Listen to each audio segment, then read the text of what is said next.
Hi, Bookaholics. Welcome to Black History Month.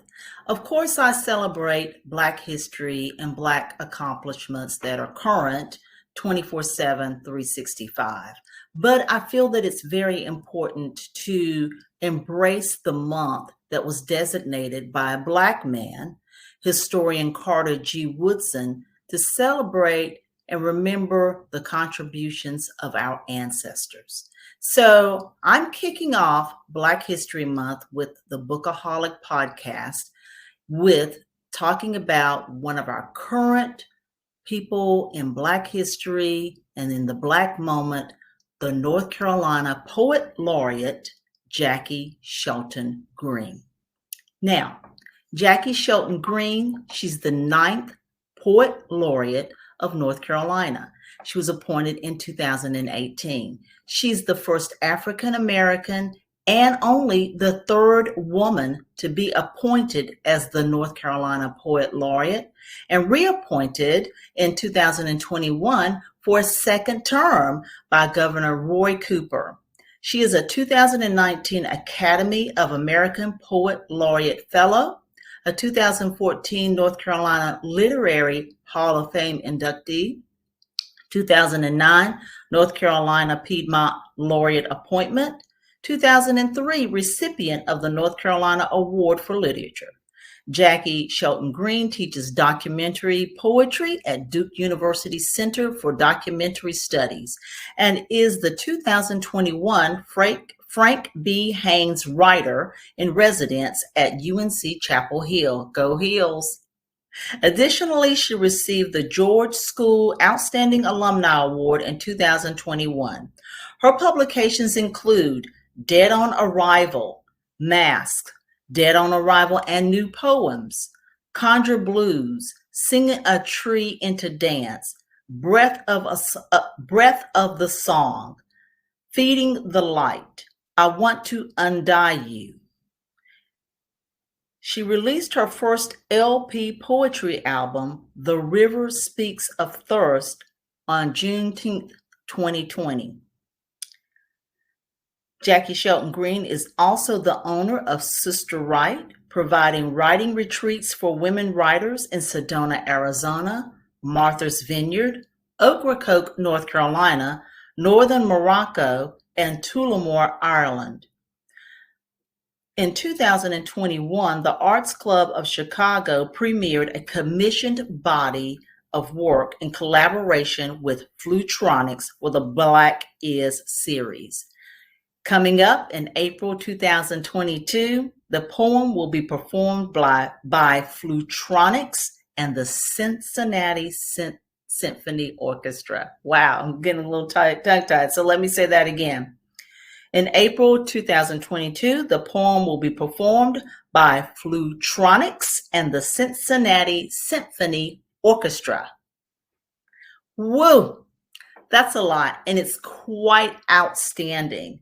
So I hope you're gonna sit tight, and after this, we're going to talk to North Carolina Poet Laureate, Jaki Shelton Green.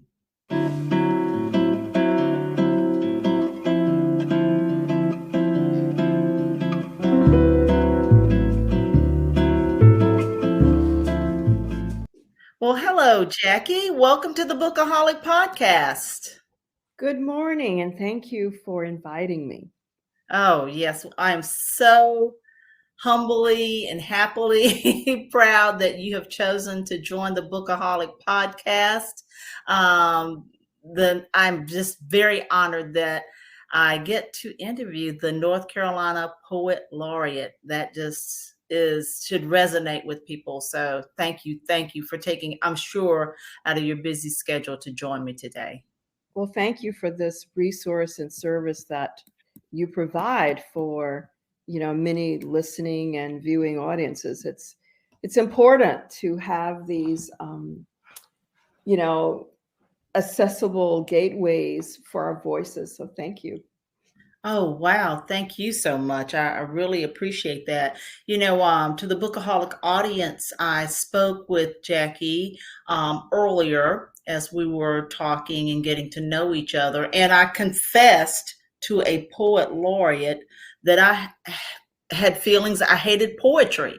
And I only hated poetry just the same way that many of us hate stuff. We hate the unknown. We hate the things that we can't understand. And so I was like, I am not that person.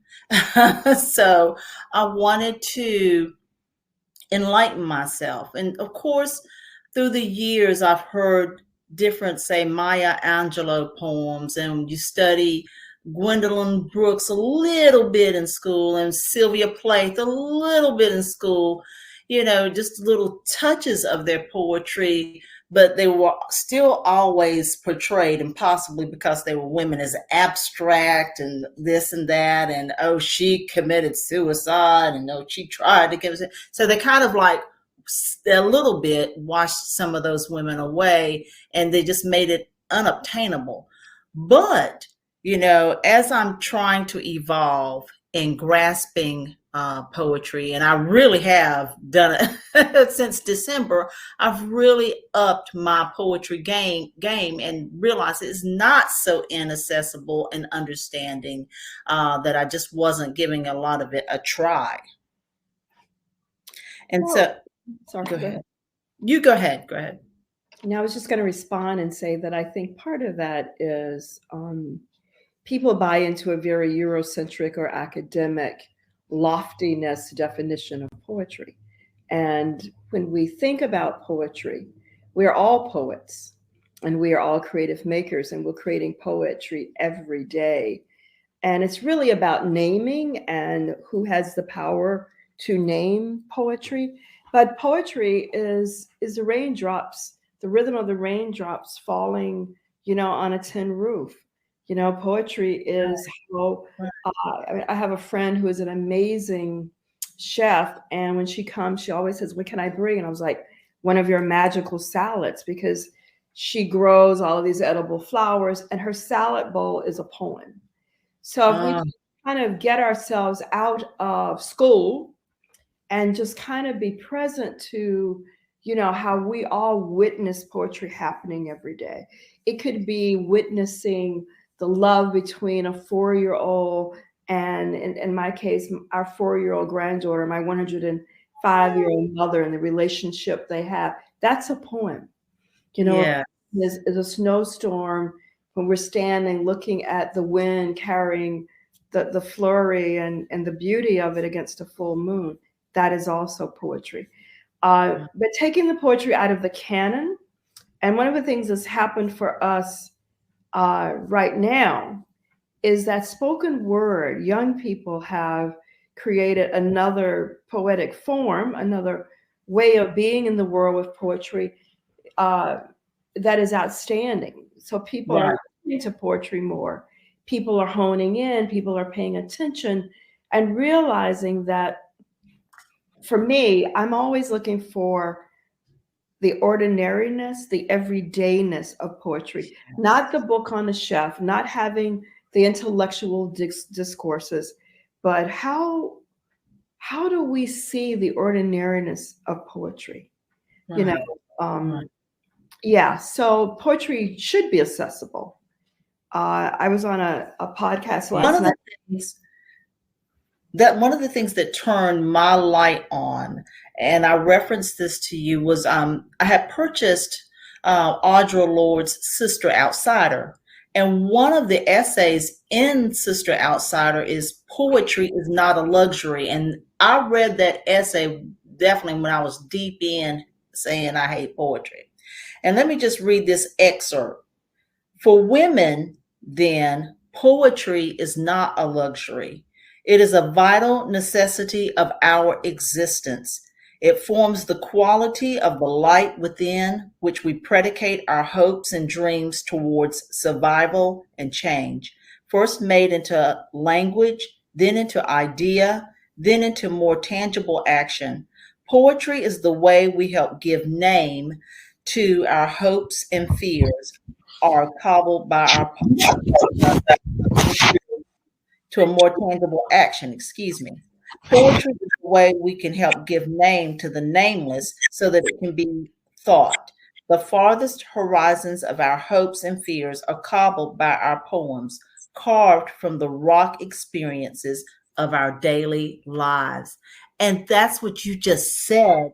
And when I read or started reading your book, Dead on Arrival, which I am like swept away with this poetry, I was like, oh my gosh, Audre Lorde, Jaki Shelton Green, all of this ties in together, and it is very necessary that, I don't know, it's just all ties in together. And you were so right. And when I was reading some of the poetry in Dead on Arrival, it's like I could hear the old folks talking, people that used to surround me when I was a little girl that have long passed on. It's like I could hear them when I was reading these poems. It just was incredible. And I was like, wow, that meeting of the minds is certainly the truth. Well, as a documentary poet who writes documentary poetry, I use memory. You were just talking about memory. I use memory as a primary source for the retelling. And I remember, being with Audre Lorde years ago in St. Croix. And, we talked about something that she'd said about never closing our eyes to the terror and to the chaos, to what it is to be Black, what it is to be female, what it is to be rejected, and to rise up in the messiness of all of that. Yes. So poetry has a very potent medicine-like quality, like all creativity. And when we tell ourselves, when we tell our stories to each other, we find ourselves over and over again inside of each other's stories. And that, as a Black woman, Black rural Southern woman, but that crosses the boundaries. Right. If I tell you my stories, if I take that risk, if I stand for the possibilities of there's something inside of your story that connects to my story. And I believe as a Southerner, there is nothing that a person of color in the South can tell. There's nothing that a white person of the South can tell. There's nothing that a Native person of the South can tell that does not connect. Yes, and I was saying it's a chapbook, which means that that book that you just held up was a book that was done when I received the North Carolina Award in Literature. So it was created just for the purpose of a gift to the audience that attended that. So I don't know, maybe 1,000 copies were made, not too many, but it's a commemorative chapbook. Okay, well, I'm glad I have a copy. And you had an acknowledgement at the beginning of the book, and I'm just taking out just a little portion of what you said in that acknowledgement. You said, to all the ancestors, my mother and my mama's people, I am forever indebted to you for the rich color of language that you gave me as a child. And going back to memories, I read that and I was like, this is just so beautiful. That you captured all of this and that you are writing from the memory. And so to understand you more, to understand who is Jaki Shelton Green, who are your mama's people? Who is Jaki Shelton Green? Well, I was born in Orange County, and I come from a family of people who've been here for generations. I come from the red clay of Orange County. I come from people who are in touch with the earth. My grandmother was an amazing quilter, was a potter. My mom is 105 years old. She continues to live. She continues to thrive. She continues to be an artist. She crochets and she knits and likes crafts at 105. Wow. And I come from educators. All my mom's siblings were educators. All of the grandchildren and great grandchildren are educators. But I came from a desegregated. I came from a segregated South, and was witness to integration, the civil rights movement. I was kicked out of public schools in North Carolina for demonstrating against racism in Mm-hmm. public schools. Landed in a Mm-hmm. Quaker boarding school in Bucks County, Pennsylvania. Went on to school in Minnesota. Got married. Lived in New England. Taught at a very prestigious private school with my former deceased husband. Mm-hmm. Came back to North Carolina because both of our grandmothers were living, and we thought that was the biggest treasure resource we could give to our Yes. children, is that they would know the wisdom of these two grandmothers, their great grandmothers. Right. And we divorced, and I went about my business, published books. Have always been a teaching writer. Um, Mm-hmm. I've traveled extensively with my writing, working with people in other in other countries and other spaces. But I am very, very committed to, working with people who are dispossessed, whose voices are disenfranchised, people who have been othered, people whose stories we would find unremarkable, the people we step over when we go to Whole Foods and they're out there begging, you know. So Yeah. that's always been my kind of purpose, is to make sure that I really honor, what I believe in, that to the one that much has been given, much is required of them. Right. So I am Right. very service oriented in my poetry. In my Mm-hmm. role as Poet Laureate, I take it very seriously to not just be in Ivy League, campuses, or people who pay me a lot of money, but working with young people who are in detention centers, and people on death row, and women who may be facing transitions in their lives. So just that multitude. If I come from a people who I got to witness that they were full of service, they were dedicated to humanity and to improving the lives of everyone. And I've learned how to do that through my art. Wow. Wow. Well, that's certainly definitely a blessing and a service all rolled into one. Now, when we talk to our children, somewhere in there, maybe at least, maybe it's just my generation on back, you ask them, what do you want to be when you grow up? I don't know if parents do that anymore, but rarely does a child say, I want to be a poet.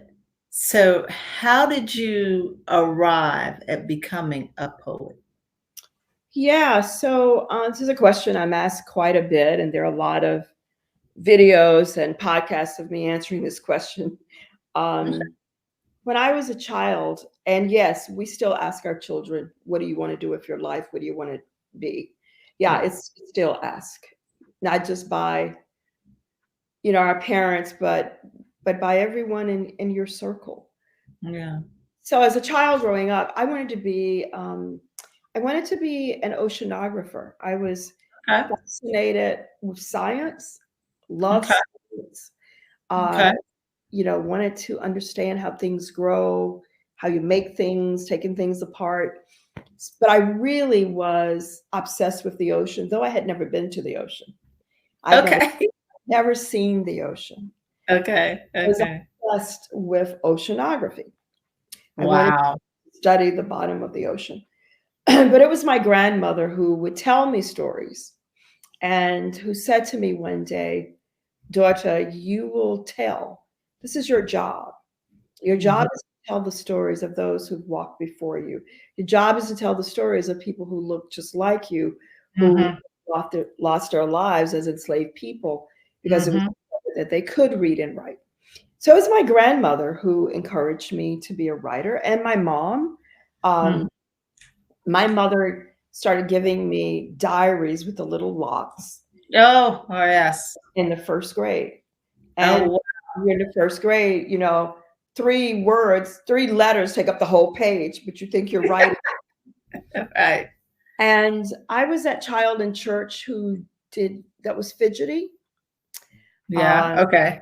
was nosy, and I'm so grateful that my grandmother was nosy because I I think all grandmas understand. know. But the creative maker has to be nosy. The poet, Yeah. the writer has to see, has to witness, has to take it all in so they can give it back. So in church, I was always turning around. I wanted to see what the women had on. And I started writing little poems, even though in my head, but by the time I was an adolescent or even a preteen, or yeah, a tween, I was writing. I was slipping it was okay to be writing in church as a little girl. My grandmother would give me little notebooks. Right. But, when you get a little bit older, you're not supposed to be writing in church. You're supposed to be paying attention. No. But I would Yes. Yeah. put my little journals into church, and I would write, and I did write. I wrote about life around me. I wrote about the prayers. I wrote about the colors. I wrote about women who I knew Monday through Friday that walked around. They worked here, they worked there, and on Sundays they were, they looked like Lena Horne. They looked like, Marilyn Monroe. On Sundays, they were absolutely stunning and magnificent and majestic in all of their hats and their clothes. So I wrote about the people around me. You Yes. can write about and Right. that's what I write about is if I know who I am. I know Right. who I come from. Yes. The people I come from, the community that has raised me, because we're not only raised in our familial homes, we're raised by the community that we Right. interact with. So that's how it started. Those Wow. little, and by the time I was a teenager and went away to a private Quaker boarding school, I understood the power of writing. I journaled all the time. I wrote all the time. And I started publishing as a young person. So that's the trajectory, of how I'm here now doing the same work. Exactly. Well, kind of like in that same frame, and one of the things is that I also want to do a small bit of technical education for Bookaholics. I think when we hear the name Poet Laureate, it sounds good. You're like, oh, that's a high accolade.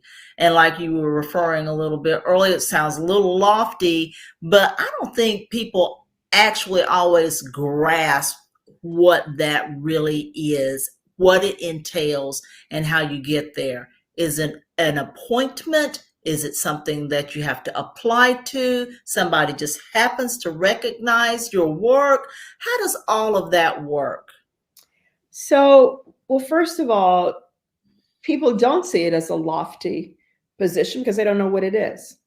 Most people, if you stood on the street and polled, if you went to the grocery store and polled every 5 person, you might have one person, depending on geography or the demographic of where you are. But the North Carolina Poet Laureate is a position. I am the 9th Poet Laureate. Yes. And I'm only the 9th Poet Laureate because some states are on their 50th Poet Laureate or their 100th Poet Laureate. I am only the 9th Poet Laureate because the position used to be a lifetime appointment. Okay. The position used to be a lifetime appointment. During the governorship of a past governor, he changed the job description, the particulars of that job description. I mean, the bylaws were all written in male pronouns. So you would assume that it was always going to be a male. All the former poet laureates up until a few years ago were all men and all white. Right. So I'm only the 3rd woman. Right. The process, the selection process, like now that we have social media, is there's a selection process where anybody can nominate a person that they believe would be able to serve, who holds the credentials to serve as the Poet Laureate of North Carolina. It's not a popularity contest, though. It's not a who gets the most nominations wins. It's not that. Those nominations go to a selection committee that the Department of Cultural Resources, it's under their auspices. Mm-hmm. The next process is they go through, I mean, when I was nominated, there were hundreds of people nominated. They Okay. three outstanding names of people who rise to the top, their credentials, their history of service to the state of North Carolina regarding the literary work, the merit of their work. Those three names are submitted to the governor of North Carolina, and the governor of North Carolina makes the selection and the appointment. It is an appointment. So the lifetime appointment was changed to 2 years with the caveat of, or as long as governor deems necessary. So I was appointed by the governor in 2018. Mm-hmm. This past May, the governor reappointed me. So if he does not reappoint me again, I will have served 5 years when I leave the appointment. Oh, okay. Thank you for clearing that up. I just always wondered. And then because I was like, well, what you were saying earlier about some states might have 50 or on their 50th. And I was like, why does North Carolina have such a low number? I didn't know if we got started late or whatever, but okay. So the lifetime appointment is what explains that. But yes, I think a lot of people don't really understand. The lifetime appointment is one factor, and it depends on in what year the Poet Laureateship in that state was founded. Mm-hmm. Well, true. And the role differs from state to state. Some states, it's just an honor, and that's it. Right. There's nothing required of you. Right. The state of North Carolina defines the Poet Laureate as an ambassador of the literary arts. So the word ambassador itself means that you are moving around, you're interfacing with public audiences.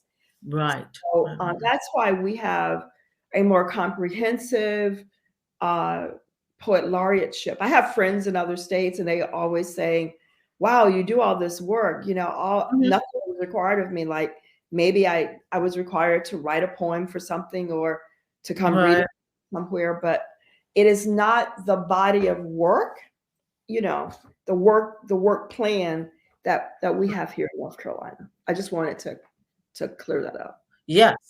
Oh, yes. That's a very good information there. I like the way that North Carolina processes that.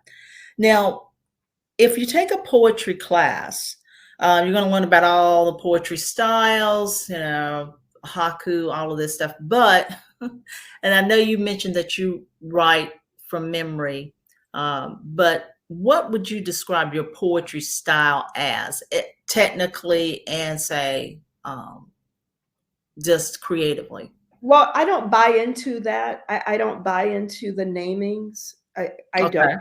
Have I studied them all? Yes. Do I teach them? Yes. Memory is only one container. Memory is only one container that I use that informs my writing. I do free verse. I'm a truth teller. All of my poetry is located inside of a story.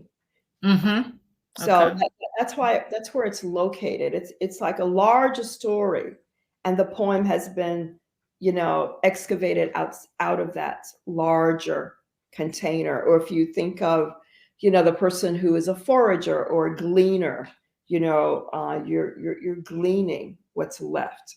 So I stay away from westernized notions of definition of poetry, because I think we have been there, and this, like we all reimagine ourselves and imagine ourselves in the world very, very differently, and so do writers.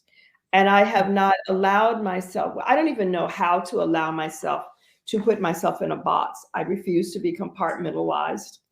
Most definitely. Narrative is major. Is a major construct in the configuration of my work. yeah, narrative is very important to me. But Mm-hmm. I, I write all those forms at some time, at some point, but Right. that's not what I lean into, uh, Mm-hmm. especially for people who, you know, a good writer does not mean you went and got an MFA in creative writing. A good writer does not mean you are English major. A good writer Mm-hmm. does not mean you majored in creative writing. A good Right. writer is that person who understands how to play, dance, and soar with language. You know, Right. twist language, how to bend language, uh, Mm-hmm. how to make language into a dance. So Right. all of that newness is, I think, what has invigorated poetry to the point right now that public audiences are paying attention to poetry. We've taken it out of the big house. Poetry Yes. is on every corner. Yes. It's Yes. always been on every corner. Yes. And Yes. that's the beauty of this contemporary world, this technological world, to see, poetry. There's a whole movement of film poetry, of poetry that's all videoed. Oh.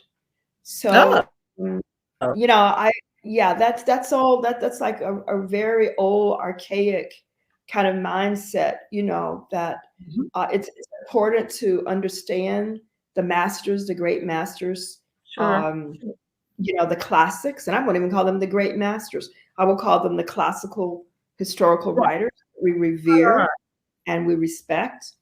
Um, but as in everything, it is time for change, and change Yeah. happens. Yes, most definitely. I'm not sure if you're aware of what we call bookstagrammers. That's book fiends like myself on Instagram, and you've got book talk people. Oh, I So do it all the yeah, time. I am the official bookstagrammer person, and so there are tons of people that are bookstagrammers and book talkers, and I'm thankful that there's a huge community of African American women and some men who are bookstagrammers and book talkers. And so, as you were speaking earlier about writing from truth and in reality and from memory, all of these things, a lot of people who are younger, they have embraced this entire thing, and since 2020 we've seen a reckoning in so many different ways. Since the summer of 2020 we've seen a reckoning of so many different things, that Black authors, we have so many new and incredible debut African American authors. They're very young to whatever other ages. Then we have our classics, and I just call them classics, like The Invisible Man by Ralph Ellison and all of these things.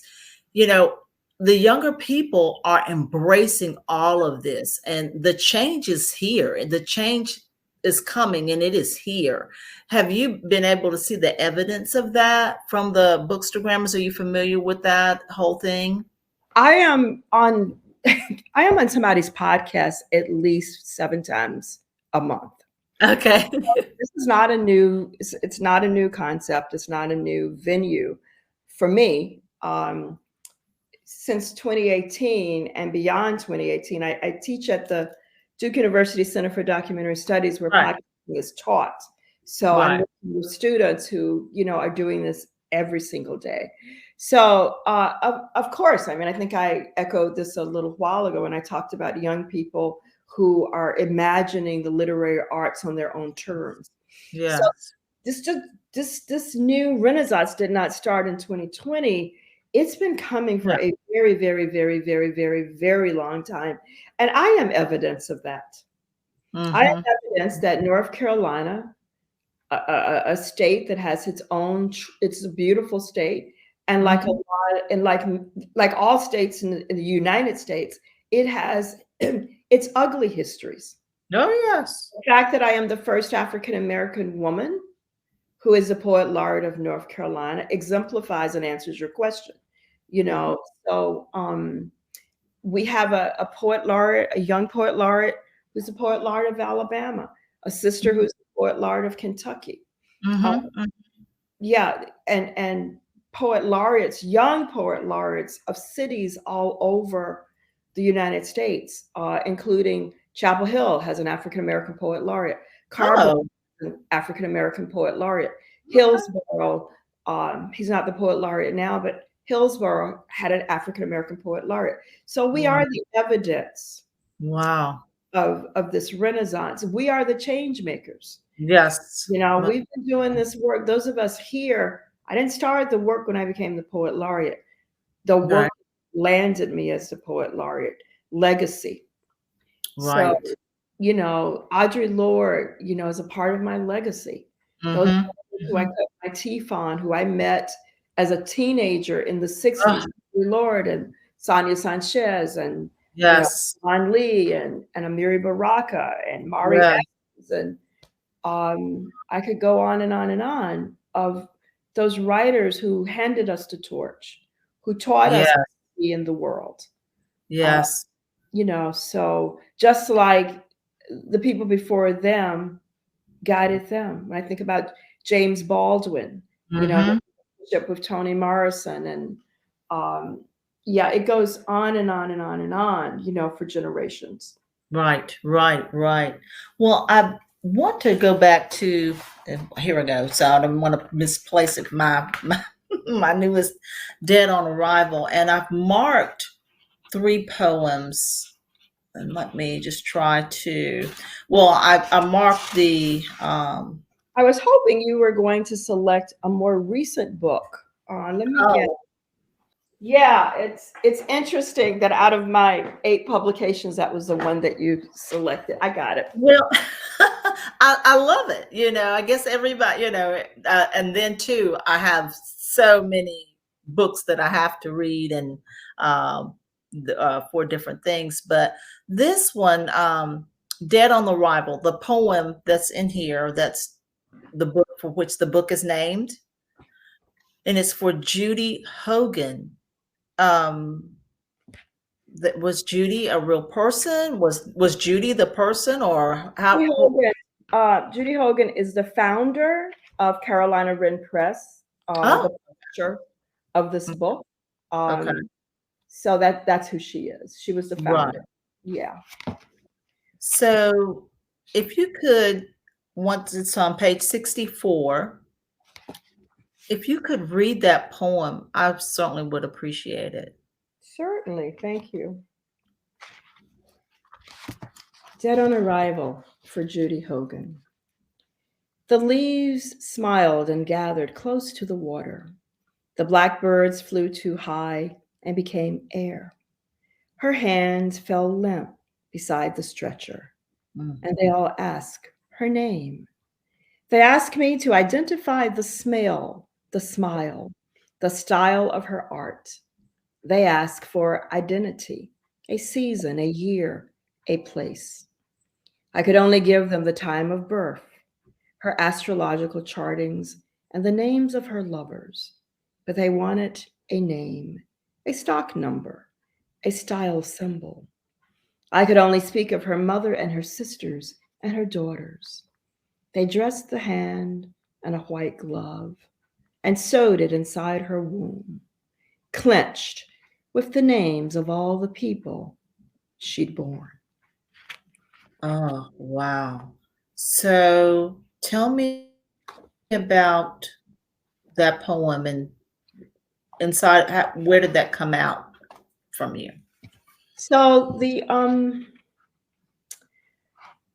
So the inspiration for this poem was thinking about how, you know, I felt like that the book was dead on arrival before it was even born.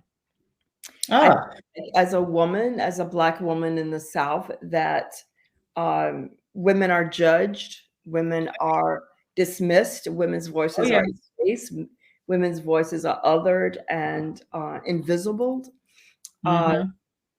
so yeah, and Judy and I talked a lot about, my former husband at the time was also an amazing writer, and I kept saying, well, his name is going to shadow mine. Sylvia Mm-hmm. Plath had some of the same challenge with her Right. husband. Uh, Mm-hmm. That's right. I so remember that. I was thinking about that, and that's where this poem came from. Was I wanted to just pay homage to that invisibility, Mm-hmm. yet like this whole piece of, they asked me to identify the smile, the smell, the style of her art, is Mm-hmm. people wanting to compartmentalize you without Yeah. really seeing you. And what was more important is, those last lines, I could only speak of her mother and her sisters and her daughters, you Mm. know, um, like, who are you? Who do you come from? Is more Right. than any, for me, my legacy, my heritage is more important than my bio, than my academic bio, if that makes sense. Right. Oh, So most definitely. Most that, definitely. yeah, that was the inspiration. And then I happen upon mask, and so many people, you know, wear masks. I guess everybody can interpret everything differently. But what was your inspiration for mask? It's pretty self-explanatory. The poem itself, it's a very, very long poem. That poem Mm-hmm. has been choreographed by several dance companies. It's been staged Oh, as production. oh, Um, it's pretty self-explanatory. I wanted to look at all the masks that we wear. Uh, right. wanted to name them, but Yes. naming them through the lens of a Black woman. So that's Yes. pretty much, the composition of it and the Yes. content. Yes. Now, I have also a copy of Conjure Blues, which I have not been able to read because of so many different things going on. But you were hoping that I didn't get your first book, but that's the one that I really like. Oh, But it's what okay. would you like to talk about? What poetry would you like to talk about of your own to give even more insight to your writing and what's important and of your own choosing? I would love for you to read one of your poems that you would have rather me have chosen. Oh, no, no, not rather. I just was surprised that I was just Oh, surprised that you selected it. Um, okay.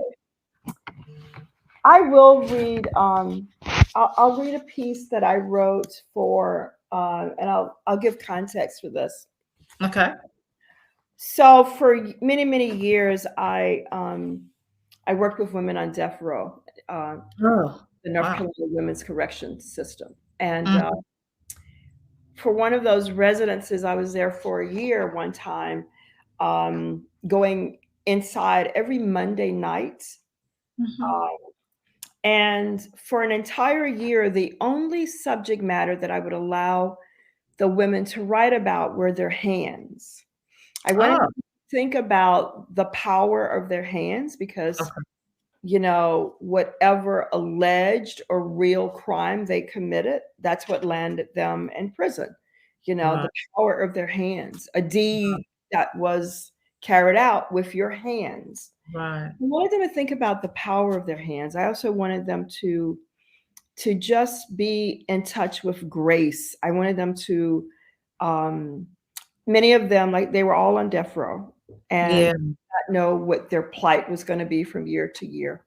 And I Mhm. felt that it was important that one, they start with forgiving themselves, Mhm. hurting Mhm. themselves, and what does that look like? What does that feel like?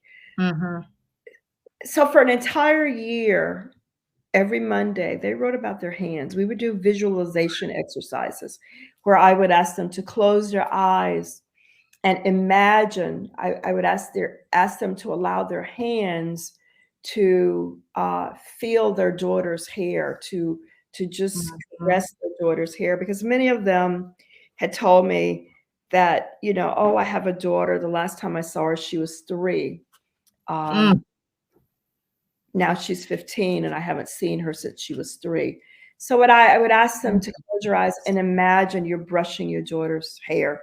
Close Mhm. your eyes and imagine that you're holding your grandmother's hand. Hold her hands inside of your hands. Mhm. When was the last time you touch your lover, Mhm.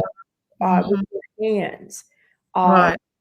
And we did exercises where I would put them in pairs, and I would ask them to express joy holding each other's hands, or anger, or forgiveness, but helping them to understand that the mouth is not the only translator of language, that Right. our body parts translate a narrative, Right. translate language. You know, Yes. you and I both know that we could hold hands right now, and if I pinch you, that's a different narrative than Mm-hmm. I'm consoling you, Right. with my hands. You know, Exactly. being gentle is one narrative, and being rough, abrasive, Correct. is another language. Correct. So I wrote this poem myself because I'm a teaching poet, and any exercise that I ever give to, anybody taking a workshop with me, I do it myself. It's the same way when I am in school systems and teachers are like, "Oh, I just want to sit in. No, I'm not going to participate." I'm like, "You have to leave." Like there will be no people sitting. When people are writing, when people are being creative, it's a very vulnerable space, and it's Right. a It safe is. space. So It you is. don't get to sit and be the voyeur. You don't get to sit Right. in the corner looking at Right. everybody else who are Right. being vulnerable. No, if you want to be in here with your students, you right now, you become a student. You're one of them. I'm the teacher. Mm-hmm. Mm-hmm. So that's the assignment I give to myself. That Right. if you are writing assignment, that I'm going to do it also. Right. Or Right. Right. honor your acceptance of the assignment. So Exactly. I'm going to read this poem that I wrote for my grandmother. I better drink some water.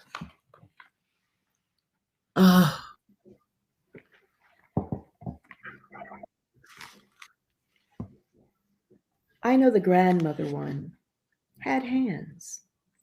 I know the grandmother one had hands, but they were always in bowls, folding, pinching, rolling the dough, making the bread.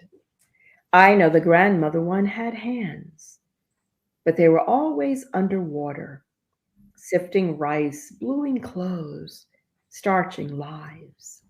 I know the grandmother one had hands, but they were always in the earth, planting seeds, removing weeds, growing knives, burying sons. I know the grandmother one had hands, but they were always under the cloth, pushing it along, helping it birth into skirt, dress, curtains to lock out tonight. I know the grandmother one had hands, but they were always inside the hair, parting, plaiting, twisting it into rainbows.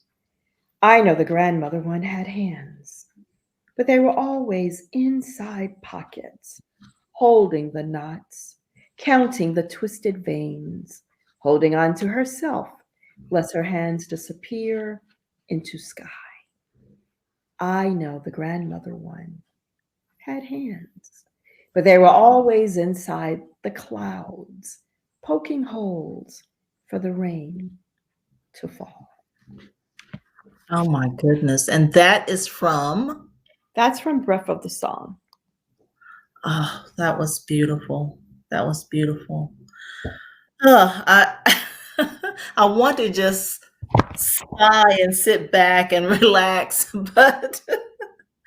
but wow, I mean, it's just so breathtaking to hear you read your own words. Thank you. So it's just beautiful, just beautiful. Thank It you. really is. So I will ask you, I said to the audience that in April of 2022, you have a poem, one of your poems will be performed by Flutronics, I think it is, and the Cincinnati Symphony Orchestra. It was almost a tongue-tied situation earlier that I had. What else do you have coming up? Yesterday, we just found out that The River Speaks of Thirst, which is a poem that's on my new album. Yes. So it was choreographed by um, a group of dancers from Elon University's dance department under the direction of one of their professors. It is going to Istanbul Oh my goodness. for a dance film festival. The same body of work went to UNCG's. I didn't even know there was something called dance film festivals. Mm-hmm. And Mm-hmm. then The River Speaks of Thirst, the entire album was choreographed by another dance choreographer, Dr. Johnson, who teaches dance at NCCU. That Okay. body of work was accepted into the San Francisco Dance Film Festival this summer. So I have the April venue coming up with the Cincinnati Symphony. So I'm going to go to Cincinnati, and I've been invited to do some other things in Cincinnati while I'm there. I'm traveling next week to the mountains for a residency, then back down east for a residency. I'll be in Morocco in May for doing something that I've been doing since 2015. Yes, the women writing retreat. Well, this won't be a retreat. I will be there teaching. Oh, okay. Okay. Yeah, and on Sunday, we have a Sister Writers Retreat playing in Montenegro for November 2022. So I've got a lot of stuff, a lot of things going on. Tonight I'm doing a Zoom fundraiser with an organization. Yeah, I don't have my calendar in front of me, but right. A lot of stuff this week. Next week, Elon University is doing, what is it called? Well, Saturday, the North Carolina Museum of Sciences is doing a Black Excellence in Science. So they're inviting all of these Black scientists to their museum. Okay. And I'm going to read a book about a little Black girl who was a scientist called Ada Twist, the scientist. Okay. That, and then I'm going to be at Elon for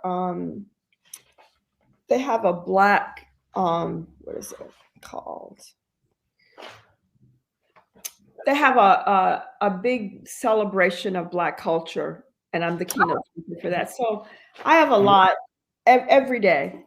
Yes, I knew you had a lot going on. And so I will say that we'll provide for our Bookaholic audience your social media handles, websites, upcoming retreat information, and any other activities that you would like to share with our audience. We'll have them down below in the YouTube video, and we'll also have them on the show notes if you're listening to the podcast. So should I give you those? Should I email you those? Yes, ma'am. Yes. So we can get that, and we'll put that down below. And so that people can continue to follow you even more and stay in touch and in tune with you. I know they certainly will. Your work is beautiful. It's lovely. It's an homage and an ode and respect to African Americans. It's just beautiful, just beautiful. And I thank you very humbly. I have no authority or anything but I thank you for using your life to write your truths and our stories. I appreciate you. I appreciate you. It's been an honor and a pleasure to speak with you, Jaki Shelton Green, and thank you so much for coming on my podcast, Bookaholics. Well, thank you for having me. Thank you so much. And thank you for promoting literature throughout our state. Oh, wonderful. That's not hard for me. I like this, like you like science and wanted to be an oceanographer. So, wow, what an awesome interview. Thanks again, Jaki Shelton Green, the North Carolina Poet Laureate, for gracing the Bookaholic podcast with your presence. And as we said before, all you have to do is check the show notes and check the YouTube video below and find out all the social media for Jaki Shelton Green as well as her upcoming events. Thanks again for your support to the Bookaholic podcast. I appreciate you, and we'll see you the next time. Thank you for joining the Bookaholic Podcast. We appreciate your support. Remember to subscribe to the podcast, follow us on Instagram at True Bookaholic. You can also email us at readingjunkie@book-a-holic.com. Don't forget to support your local library and independent bookstores.